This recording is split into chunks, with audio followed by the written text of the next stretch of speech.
உங்கள் மெகா 24 தொலைக்காட்சியில் தியா முருகன் கிட்ட கேட்டு ஏதாவது முருகன் டக்குன்னு கொடுத்ததெல்லாம் உண்டா?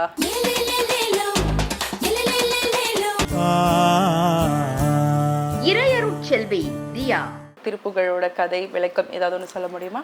மனமே, உறவுகள் பின்னாடி இப்படி தெரிஞ்சிட்டியே, இனிமேவாது அந்த முருகப்பெருமான தேடி உன் மனசை விடு.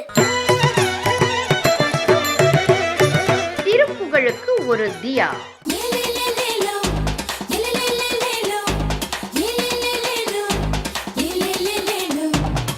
8 வயதில் 80 மேடைகளில் பாடியவர். அன்பா என்னைய கூப்பிடுறது குட்டி கேபிஎஸ். குட்டி கேபிஎஸ் உடன் சிறப்பு சந்திப்பு உங்கள் மெகா 24 தொலைக்காட்சியில் ஜூன் 15 ஞாயிற்றுக்கிழமை இரவு 7:30 மணிக்கு சந்திப்போமா.